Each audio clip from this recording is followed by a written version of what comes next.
Sa araw na ito, mayroon na naman tayong mahalagang hiwaga na ating bubuksan tulad ng dati. Yung request Yun. ni Mama. Habang Yun yan. nagpa-practice akong nagtuturo para sa mga gustong mag-seminaryo, pang maging pastor, sinasabayan niyo ako ng pag-aaral. Yun. Oasis Evangelical Church of God. Bakit? Sabi nung classmate ko si May, bakit ginawa mo ng retreat house yung resort mo? Hindi, pag ano lang yan, special event gaya ngayong araw. Yun. So, bago tayo mag-umpisa, may papakita ko sa inyo. Saan na napunta yun? Nasa dulo yata yun. Shortcut ako. Mahilig sa shortcut yung misis ko. Sir. Yan. Sir. Question. Mamaya ha? Hindi, question muna. Sandali lang. Sige, anong... Yung kasi nung nakaraang Sabado, ang question ni Mama gusto niyang topic, paano manalangin ng hinihinig ng Diyos. Okay. Kasama yan Review. Kasama dyan sa iyong topic. Hindi, bago to. Pero re-review natin. Gusto Kasi ni pasuyin Mama natin. yun pa. Mamaya, okay? Nung Sige. nakaraan, paano tayo pakikinggan ng Diyos? Paano nakikinig ang Diyos? Kung ikaw ba'y nananalangin, lahat ba pinapakinggan? Merong hindi. Dahil yun yung mga hindi malinis yung puso. Dapat linisin yung puso. Yun yung result ng ating napag-usapan. Pero mahalaga din, sabi ng Biblia, na huwag pa ulit-ulit. Diba? Hindi bingi ang Diyos. Sabi niya, nasa langit siya, nakikita niya lahat. Naririnig niya, ang puso mo, kilala niya. Kaya kahit na anong, hindi ka pa nga humihingi, kailangan niya ito, bibigyan ko siya. Ganun. Madalas na nangyayari yun. Kung yung actual na panalangin ng gusto ni Mother, manalangin ka sa puso mo, Mother. Lord, thank you. Forgive me for what sin I have done wrong. Tawarin mo kami. Salamat po kami. Ganun po ang panalangin diretso sa Kanya. Huwag na paulit-ulit. Di ba? Sabi ni Mother, yung rosary ito, paulit-ulit. Kasi 7 beads yun di ba Mother, no? 5. 5 na 7 rounds. Ilang rounds? Hindi. 50 Mysterious. Hail Marys at saka 5 na beads na paganyan. Isa lang. Paikot yun Paikot yun. Beads, tapos may bilang yung ganun. 5 plus 10. Bagay, minsan ginawa ko rin yun. Bang nakasakay ako sa pusong araw, nag-rosary din ako kasi nakagisnan ko yung Catholic Pero mapalad din ako na mula sa CIT, ang teacher ko, advisor ko si Mrs. Aguida Beltran. Siya ang science teacher ko Tinanong ko siya one time, Ma'am, why is the sun keep on shining? Science Natawa si Mrs. si Mother. Natawa sa akin. Bakit mo tinanong? Siyempre, nag-iisip na yung murang isipan ko Nag-uumpisa na siyang mag-mature. So maraming nagtanong. Nalipat ako sa Lazaret, Santiago Isabela. Doon nag-umpisa yung awareness ko sa God. Ang Lazaret, mga Lasal Brothers ang nagpapatakbo. So, pumatag ako, pwede po ba akong maging novitiate ng Lasal Brothers? Ano ba yung novitiate pa? Training, training. Para mabuksan yung awareness ko sa Lasal Brothers. So, 1 year din ako nakikinig ng lecture ng mga Lasal Brothers. Nalipat na naman kami ni Kuya Fredo sa Cagayan. Wala ang isang taon, nalipat na naman kami sa Bacolod. So yung high school ko, magulo. Ilang eskwela? CIT, Lazaret, Cagayan, Teachers College. Tapos nung nabacolod kami, Colegio San Agustin, Recoletos. Mga Agustinian na pari naman yun. Tumatok na naman ako. Kasi nag-uumpisa na ako, gusto ko na magpari nung araw eh. Kumatok na naman ako. So yun, ginagawa akong tagabasa. May misa, ginagawa tagabasa nung pari. Sa school yun. After nakagraduate ko ng high school sa Bacolod, nag-second year college ako. Tapos, wala na, nawentang-wentang ng Kuya Edong ko. So sabi ko, punta na lang ako sa Zamboanga. So nagparal sa akin si Kuya Ernesto sa Zamboanga. Kano sweldo niya nung araw? 1.5. In-enroll niya ako sa Ateneo. Big time. Ateneo, mga Jesuit priest na naman ito. Katok na naman ako. Pagkakatok kong gano'n, sabi sa akin ng rector, okay, you can be my assistant. Aba, naging assistant ako ng rector. Doon sa theology namin, ako taga-check ng papers. Ginawa akong assistant eh. Ako taga-check. Ako taga-business assignment.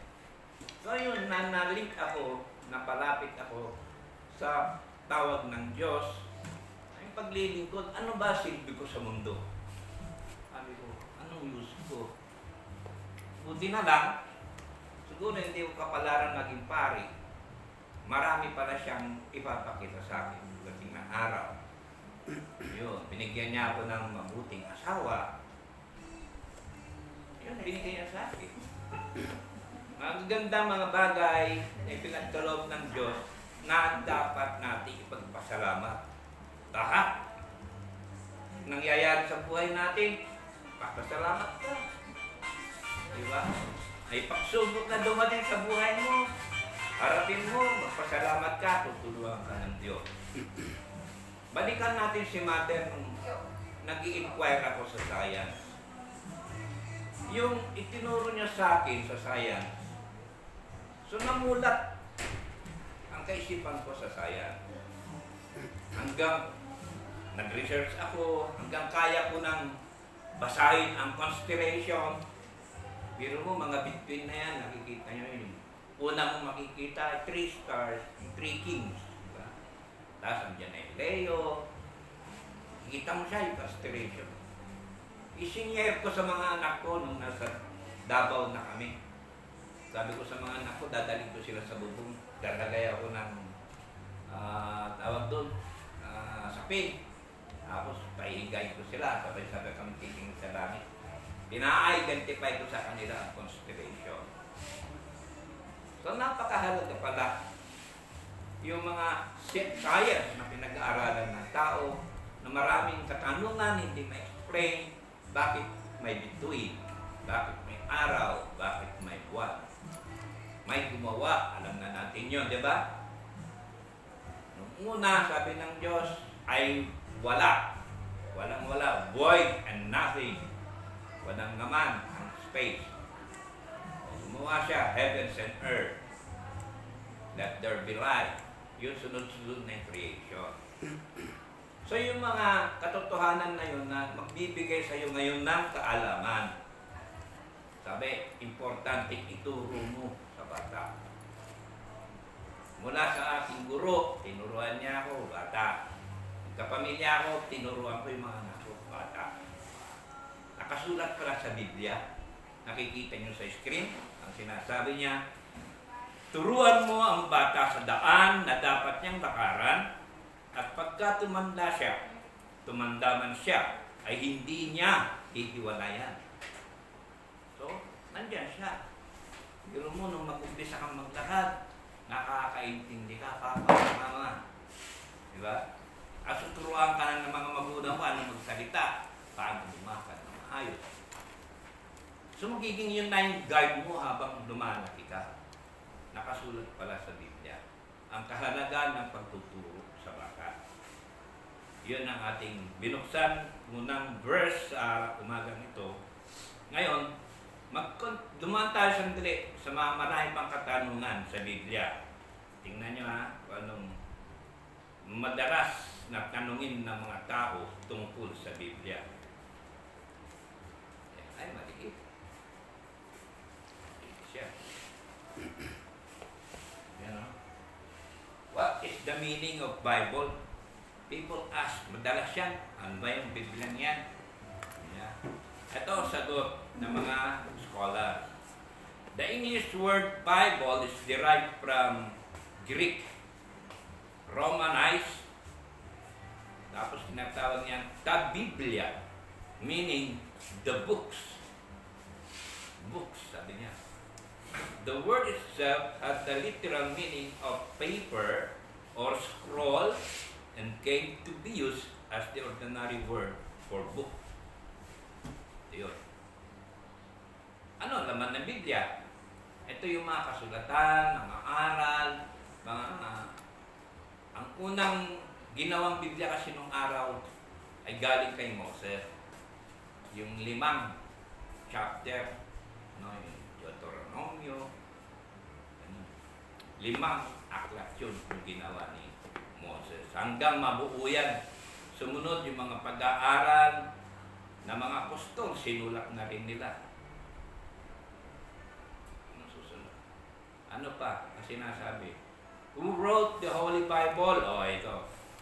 According to both Jewish and Christian dogma, the books of Genesis, Exodus, Leviticus, Numbers, and Deuteronomy, the first 5 books of the Bible, were all written by Moses in about 1,300 before Christ, bago dumating ang Panginoon sa Kristo. Meron nang sinusunod, yung tinatawag nilang Lumang Tipan or Old Testament na ginawa ni Moses.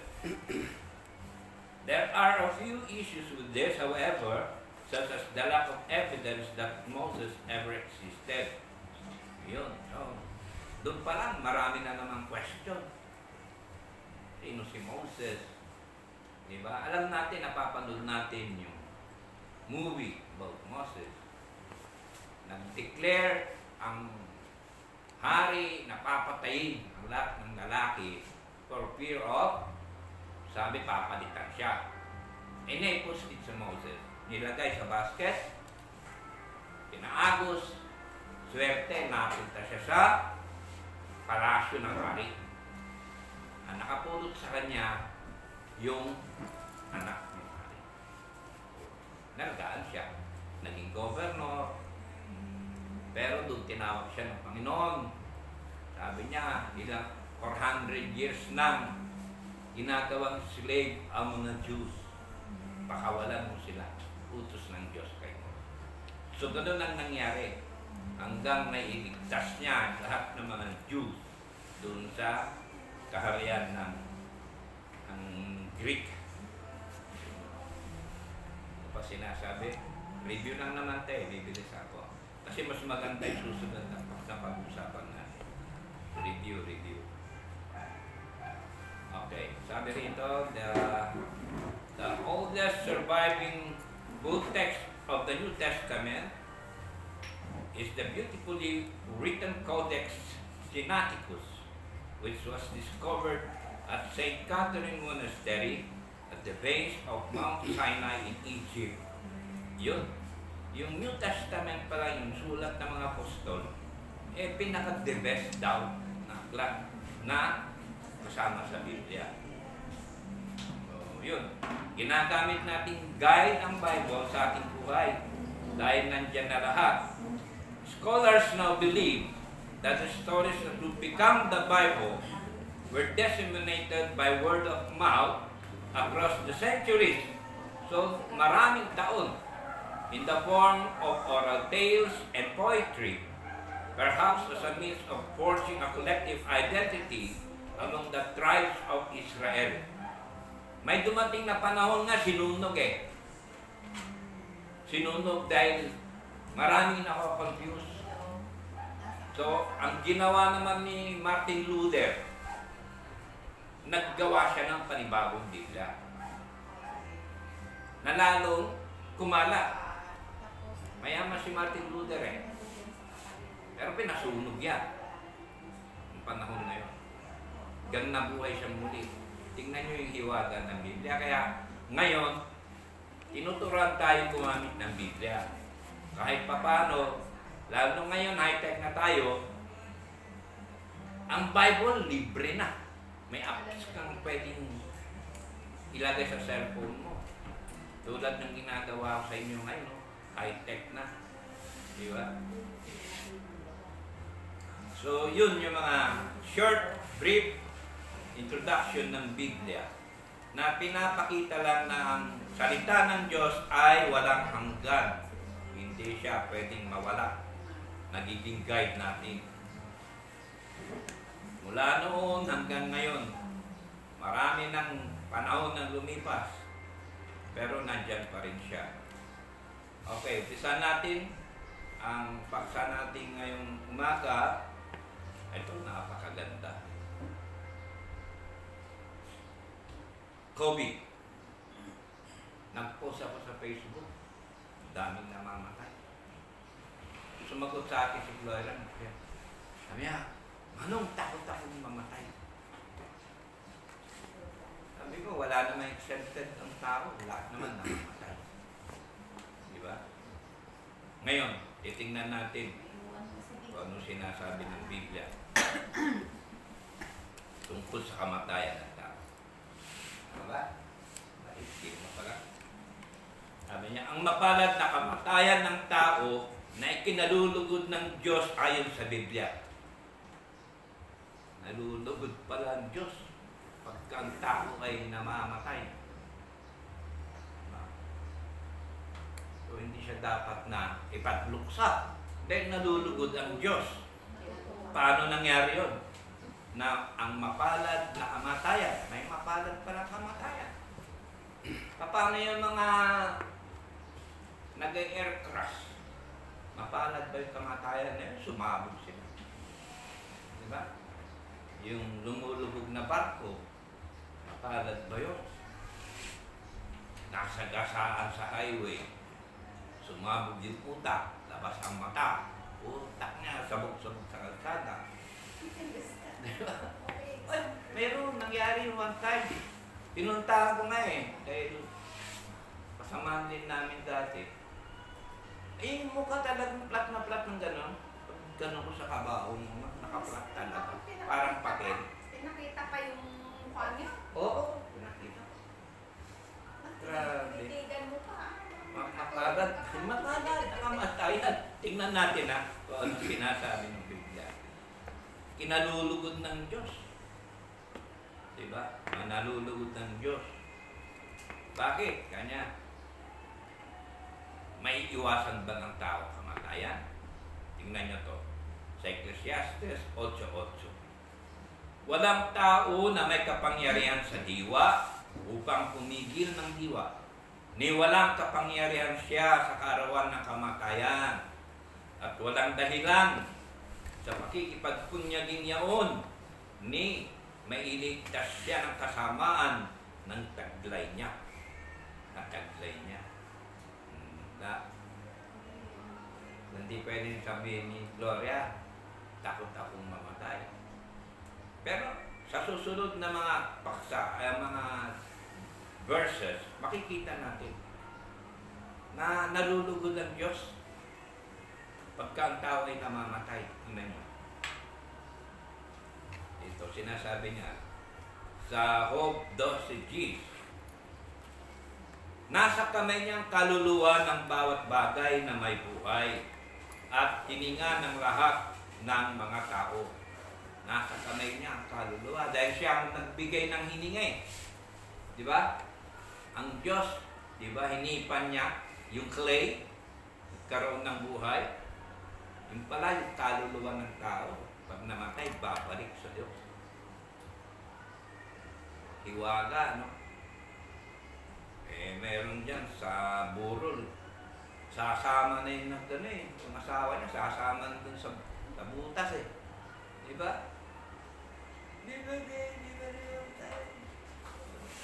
Gusto sumama sa butas. Diba? Pero yung pala, yung kaluluwa nun, nasa kamay ng Diyos. May iwasan ba ng tao ang kamatayan? Yun na nga, paano nga naiwasan niyo? Wala kang pangyarihan. Diba? Hindi mo makontrol. Lahat na natin sinasabi sa aklat ni Moises, sa sa Deuteronomio 32:39. Tingnan nyo ngayon na ako sa katuwid, bagay ako nga. At walang Diyos sa akin, sabi ng Panginoon. Ako'y pumapatay at ako'y bumubuhay. Ako ang sumusugat at ako ang nagpapagaling at walang makaliligtas sa aking kamay. Kontrolado niya. Kasakit ka, siya rin pala ang magpapagaling. Kung mamatay ka, kaya kanyang buhayin. Di ba? Bubuhayin ba ng Diyos ang taong namatay na? O, tingnan natin kung anong sinasabi sa banal na kasulatan. Kasi maraming form ng kamatayan tulad nito. Si Santiago, isang mga ngaral ng araw, pinatay niya sa tabak si Santiago na kapatid ni Juan. Sa tabak. Maraming forms kamatayan. Meron pa. Ito, si Esteban naman, sabi sa Acts 7:59, at kanilang pinagbatuhanan si Esteban na tumatawag sa Panginoon at nagsasabi, Panginoong Yesus, tanggapin mo ang aking spirito. Pinatay sa bato. Pinakamasakla, pinasagasaan sa highway, kita ko yun. Diba? Ito si Esteban, bago namatay si Esteban, sabi niya, at siya'y nanikluhod at sumigaw ng malakas na tinig, Panginoon, huwag mong iparatang sa kanila ang kasalanan ito. At pagkasabi niya nito ay nakatulog siya. Bago siya namatay, sabi pa niya, huwag mong iparatang sa kanila. Yung pagpatay sa kanya, hiningi pa ni Esteban na huwag iparatang sa kanila. Tinatawag ka ganyan. At pagkasabi niya nito ay nakatulog siya. Tingnan niyo yung ginamit ng salita. Pwede palang yung patay sa kalagayan ng Diyos, tulog lang. Diba? Anong katunayan ninyo? Sabi sa Daniel 12:2, at marami sa kanila na nangatutulog sa alabok ng lupa ay nangagigising. Ang iba'y sa walang hanggang buhay at ang iba'y sa kahihiyan at sa walang hanggang pagkapahamak. So yung natutulog, magigising. Ayun ang salita ng Diyos. Kasi sabi nga niya kanina, di ba? Ako mapatay, akong bumubuhay. O ngayon, yung palang patay ay tulog lamang sa Panginoon. Kung tulog yung patay, kaya niyang buhayin. Paano bubuhayin ng Diyos ang patay? Tulog lamang sa Diyos ang kamatayan. Anong kalagayan para sa Diyos na isang natutulog ng tulog sa kamatayan? Ito na ang hiwaga ng ating Panginoon. Balik tayo sa Ecclesiastes 9:5. Sapagkat nalalaman ng mga buhay na sila'y mga mamatay, ngunit hindi nalalaman ng patay ang anumang bagay, ni meron pa man silang kagantihan, sapagkat ang alaala sa kanila ay nakalimutan. Kung ang isang tao ay patay na, wala na siyang alam doon. Sabi ko kay Marilyn, pag namatay ako, i-cremate mo ko. Bakit? Alam ko bakit i-cremate kita? Patay ka na! Sabi niya, kung anong gawin ko sa'yo pag namatay ka, palutin kita ng kubo. Tulad ng mga Muslim, pinabalot ka ng Muslim nakumot. Tapos wala nang lamay, direction na yun. Wala nang lamay-lamay. Sa atin, meron pang pasaklaan kaya lalong sumasama Di ba? Pero pang-abuloy daw yun. Kano bibigay nila? 20% yata para sa patay. Pero ngayon, yung nagsasakla, nandito patay, nandun sa highway yung nagsasakla. Di ba? Dapat doon mismo Pero iba na Iba na panahon natin. Ito pa. Sinasabi ng Ecclesiastes ulit, karugtong kanina. Ano mang masumpungan gawain ng iyong kamay, gawin mo ng iyong kapangyarihan sapagkat walang gawa ni kathaman, ni kaalaman man, ni karunungan man sa Siyol na iyong pinaparunan. Kung nakaisip ka ng mabuti, gawin mo agad. Kasi hindi mo nga kontrolado yung bukas. Patay ka na. Diba? Last time, nagluluto ng paksi yung nanay. Nay, kailan natin kakainin? Bukas na nga. Umagahan, natake, hindi na natikman yung kasi. Meron. Tanong siya, pagkain, kasi tikman mo na anak. Patikim mo na. Diba? Ano pa sinasabi ng Biblia tungkol sa kamatayan?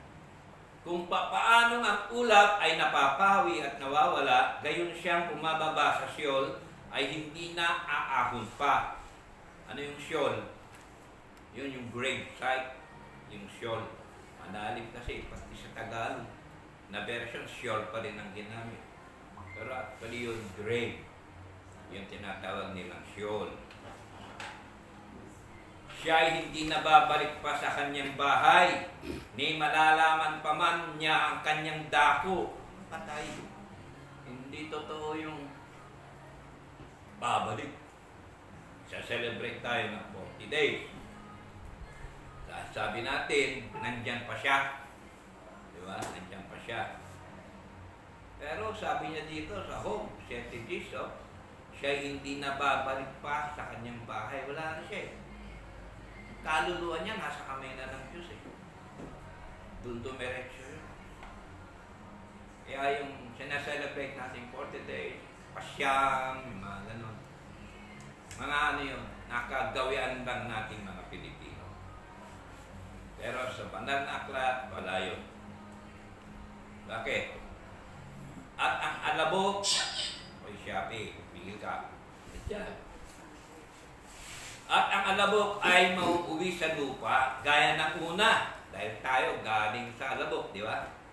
At ang diwa ay mababalik sa Diyos na nagbigay sa Kanya. Di related dito doon sa sinasabing nasa kamay ko, ang kaluluwa ng bawat tao. Di ba?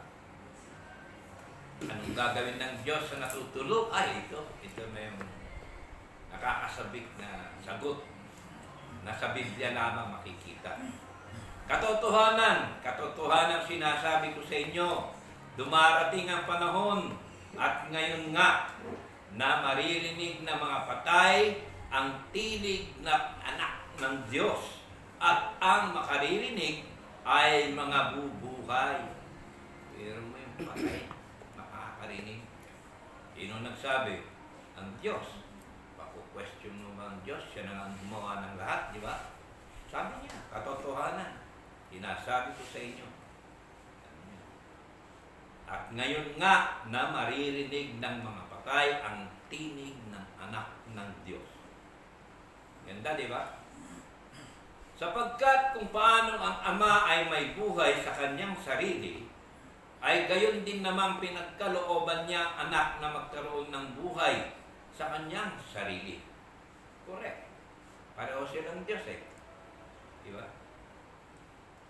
At binigyan niya siya ng kapamahalang makahatol sapagkat siya'y anak ng tao. Sabi ng Diyos. Pero ang kalagayan ng Panginoong Jesucristo ay Diyos pa rin. Pinanganak ni Maria dahil yun ay nasa propesya. Di ba? Na darating ang araw, siya ay magkakatawang tao. Tawag sa kanya, Emmanuel. Next. Huwag ninyong ipanggilalas ito sapagkat dumarating ang oras ng lahat ng nasa libingan ay makaririnig ng kanyang tinig. Diba ang sarap? Pag namatay ka pala, gigisingin ka ng Diyos. At magsisilabas ang mga nagsigawa ng mabuti ay sa pagkabuhay na maguli sa buhay. At ang mga nagsigawa ng masama ay sa pagkabuhay na maguli sa paghatol. di, kung mabuti, ginawa mo, kukunin ka. Eh kung hindi, hatulang ka. Paano kaya yung mga pumapatay? Diba? Hatulan sila, sabi ng Biblia. Sabi ng Panginoon. Ipinagbibilin ko sa iyo sa paningin ng Diyos at ni Kristo, Jesus, na siyang huhukom sa mga buhay at sa mga patay, at sa pamamagitan ng kanyang pagpapakita at sa kanyang kaharian. So yung darating ang araw na may paghuhukom. Paano bubuhayin ng Diyos ang mga tao para hukuman? Ito, sinasabi sa Ezekiel 37, verse 3. At kanyang sinabi sa akin, anak ng tao, maaari bagang mabuhay ang mga butong ito? At ako'y sumagot, O Panginoong Diyos, ikaw ang nakakaalam. Paano bubuhayin ng Diyos muli ang patay? Sa tugtong na Ezekiel, muling sinabi niya sa akin, manghula ka sa mga butong ito at sabihin mo sa kanila, o kayo mga tuyong buto, inyong pakinggan ang salita ng Panginoon. Pag namatay ka na, malulusaw yung katawan mo, buto na lang nakitira, kaya ka pang buhayin. O di, kahit yung mga nalunod sa dagat, kaya niyang palitawin. Paano yung mga sumabog, kapira-peraso, kaya niyang buuin muli. Eh, Diyos yan. Ganito ang sabi ng Panginoon Diyos sa mga butong ito. Narito, aking papasukin ang hinga sa inyo at kayo'y mga bubuhay. Diba tulad nung una mula sa putik. Hindi nga niya karoon ng buhay. Ganon pa rin ito. Ang sinasabi niya, pag namatay ang tao, ganon pa rin ang gagawin niya. Bubuhayin niyo muli. Para kunin kung anak niya, lingkod niya, at kung masama, ahatulan. Pa isa, at lalagyan ko kayo ng mga litid. Yung buto, lalagyan ng litid. At babalutin ko kayo ng laman. At tatakpan ko kayo ng balat. At lalagyan ko kayo ng hininga. At kayo'y mga bubuhay at inyong malalaman na ako ang Panginoon. Biro mo, at dikay-dikay ka na. Yung puntod ng lola ko, nung binuksan namin, buhok na lang nakita ko eh. Kalansay, bungo, buto, buhok, okay pa. Yun na lang natira kasi dead cell naman ang buhok eh. Pero yun pala, kayang buhayin ng Panginoon yun. Yun ang hiwaga ng ating existence. At nakita ko ang mga patay, sabi sa Apokalipsis. Malalaki at maliliit na nangakatayo sa harapan ng luklukan at nangabuksan ng mga aklat at nabuksan ng ibang aklat na siyang aklat ng buhay at ang mga patay ay hinatulan. May aklat. Sa langit may aklat. Pag namatay ka, ahatulan ka ayon sa iyong gawa. Nakalista lahat kung ano yung pinaggagawa mo, may aklat. No? Ahatulan ka. Parang pumunta diyan sa RTC. Diba? Kung may kaso ka, nakalista lahat. Meron pang nag-Greg shorthand doon, susulat kung ano sinasabi mo. May araw ng paghuhukom. At ibinigay ng dagat ang mga patay na nasa kanya. O ito rin sinasabi ko sa inyo kanina. Yung mga nalunod sa Titanic. Yung mga lumulubog na barko, kaya niyang iyahon. At ibinigay ng kamatayan at ng Hades ang mga patay na nasa kanila at sila'y hinatulan bawat tao ayon sa kanyang mga gawa. Tingnan lang yun, kumusta na, anong ginawa mo nung buhay ka pa? Hatulan ka. Nakita ng iyong mga mata ang aking mga sangkap na di sakdal at ang sa iyong aklat ay pawang nangasulat kahit na ang mga araw na itinakda sa akin nang wala pang anuman sa kanila. Lahat sulat, may aklat eh. Bubuksan. Christopher, anong ginawa mo? Patay ka na nga. Sinungaling ka ba? Mali! Siguro hindi naman nagano kasi espiritu ka na eh. Totoo na sasabihin mo lang. Espiritu ka na. Ingatan ninyo na huwag ninyong pawalang halaga ang isa sa maliliit na ito sapagkat sinasabi ko sa inyo ng kanilang mga anghel sa langit ay nakakakitang palagi ng mukha ng aking Ama na nasa langit. So, may mga anghel, totoo pala yan, may mga anghel de la guardia. Alam mo, yung bata nakahulog ng gano'n pero walang ano nang nangyari. May sumagit sa kanya. Totoo pala yung mga anghel. Sa Biblia. Ngayon, pag ikaw ay patay, anong gagawin sa'yo ng Panginoon? Yung word taker. Ikaw ay titimbangin. Katimbangan.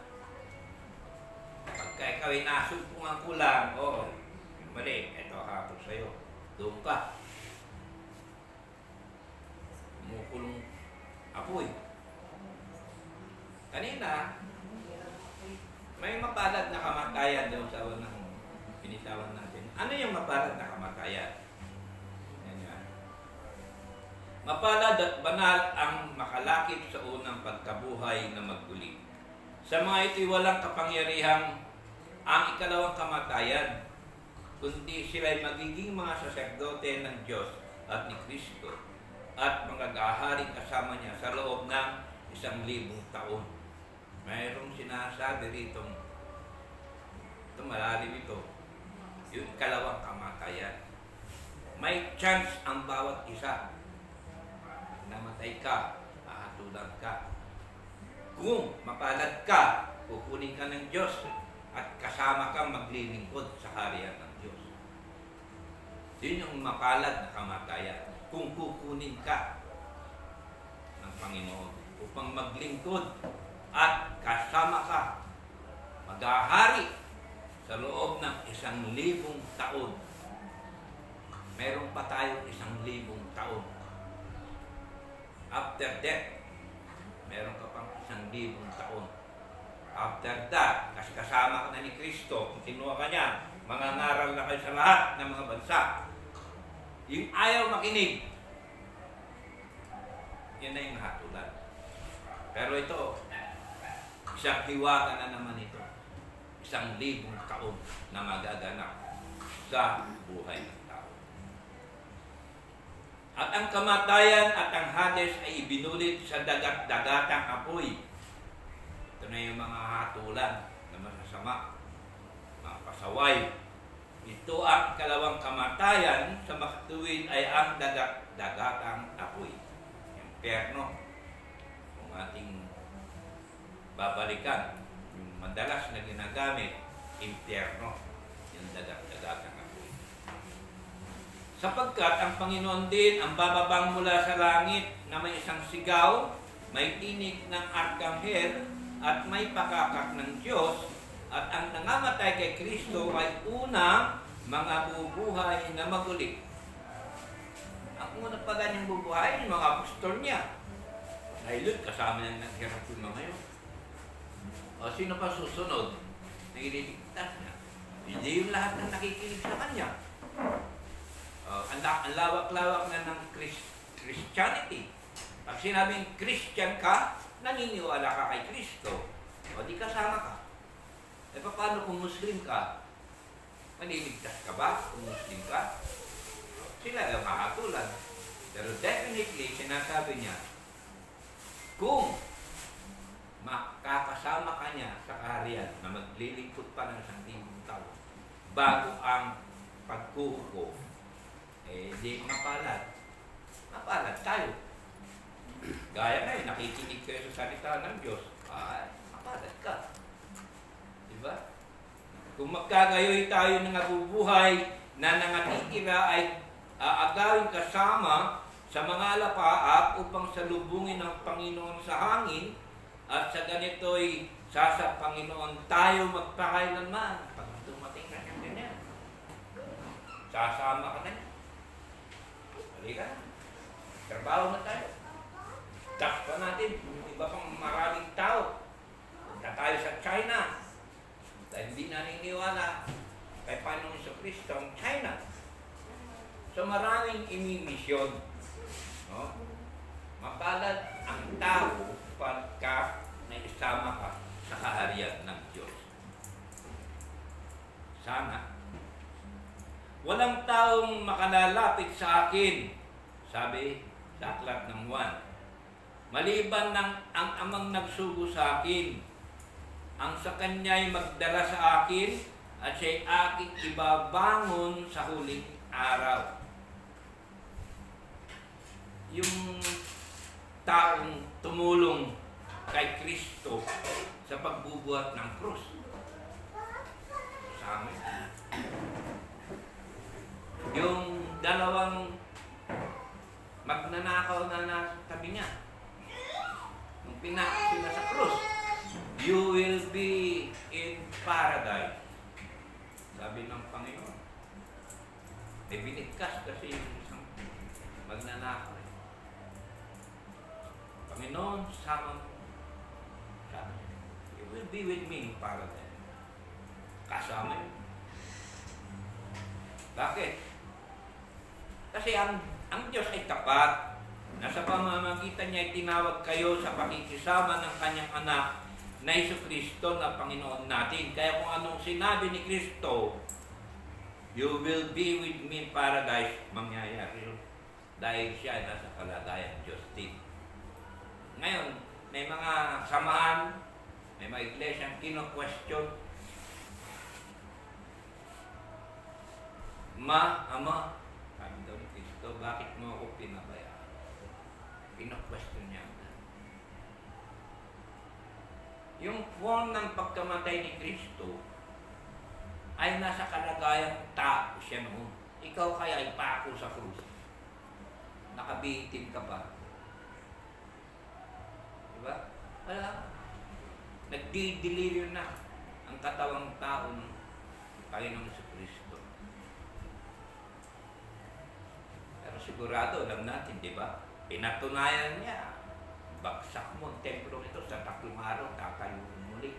Nung namatay siya. O, di ba? Nabuhay siya ulit. Tingnan natin sa unang Korinto 1:1. Si Pablo, na tinawag na maging apostol ni Jesucristo, sa pamamagitan ng kalooban ng Diyos at si Sosthenes na ating kapatid, sa iglesia ng Diyos na nasa Korinto, sa makatuwid bagay sa mga pinagpaging banal kay Kristo Jesus, na tinawag na nangagbanal, na kasama ang lahat ng mga nagsisitawag sa bawat dako, sa pangalan ng ating Panginoong Jesucristo. All you have to do is call. Tawagan mo, Panginoon. Lahat yun. Bibigay niya sa'yo. Pag nanalangin ka, dumain ka, humiling ka, malinis ang puso mo, bibigyan ka. Sumayin niyo nawa ang biyaya at kapayapaan mula sa Diyos na ating Panginoong Ama at sa Panginoong Jesucristo. Ito po, itatapos ang ating basa. Maraming salamat sa Diyos. Diba, maganda pa sa? Baka may questions mo. So, matatakot pa ba tayo sa kamatayan? No? Yan na. Ayan na. Pagka namatay ka, bubuhayin ka muli. Diba? Kung maraming kasalanan, may kasulatan naman may libro, 2 libro yung nasa langit ilan ang aatol sa'yo, lahat mo sa kanda doon. Final verdict, Supreme Court, sabi ng judge, ito, ang parusa sa'yo. Diba? Ang sarap. Ang sarap magbasa ng Biblia. Kaya, sana ipagpatuloy natin ang pag-aaral sa mga salita ng Diyos na masigit pa sa pagkain na ating kinakain. Kain physical, pagkain spiritual. Di ba? Balance. Salamat po muli mga kapatid. Sa susunod ay sa ating pag-aaral. Kung may gusto kayong dapat nating buksan, magsabi lamang kayo. Kung hindi, ako maghahanap. O si Mama, baka meron siyang gusto. Mother. Any question? Wala, yun lang naman. Kasi yung mga iba, marami nagtatanong kung bakit. Tapos doon ako nang dasal, hindi naman ako pinakikinggan ng Diyos. Marami ganun. Pero alam ko na yun, pero yun ang karamihan. Tinatanong ng mga tao. Meron siyang nililihim eh. Ay, dasal. Kung meron kang, yung puso mo hindi malinis, hindi ka pakikinggan. O, di ba, Mother? Oo. Maganda yung paksa mo, Yung ha? mga tao nga eh. Dasal na ako ng dasal. Hindi naman ako sinasagot ng Diyos. Ano ba kasi dasal mo? Panalo ka ng system. Oo, marami. Pero maraming sagot naman doon. At pumasa ka ng exam. Hindi ka naman nag-aral. Super yun. Ha?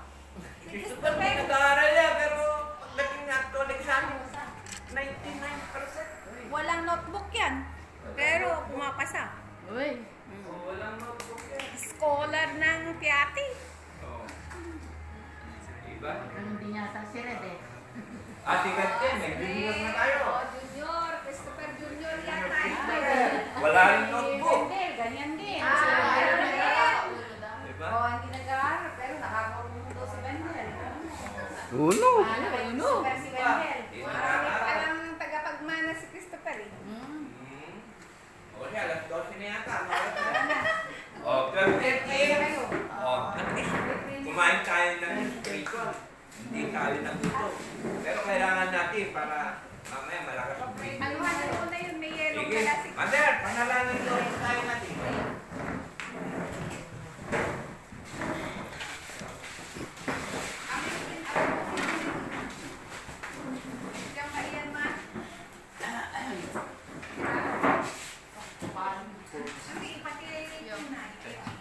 Father, Son, Holy Spirit, Amen. Lord, our Almighty God, bless us in this food we are going to take from thy bounty through Christ our Lord. Amen. At sana po, Lord, lahat po kasana kami nandito ngayon. Sampo ng aming mga minamahal sa buhay na wala dito ay pinananalangin namin at hinihiling namin sa inyo na huwag po sana kami na gordyahan po ninyo kami, protektahan at huwag kapitan ng COVID-19 pandemic na ito. Maraming salamat po, Lord. Glory be to the Father, to the Son, to the Holy Spirit, as it was in the beginning, is now and ever shall be, world without end. Amen. In the Father, Son, and Spirit. Amen. Amen. Okay, let's see.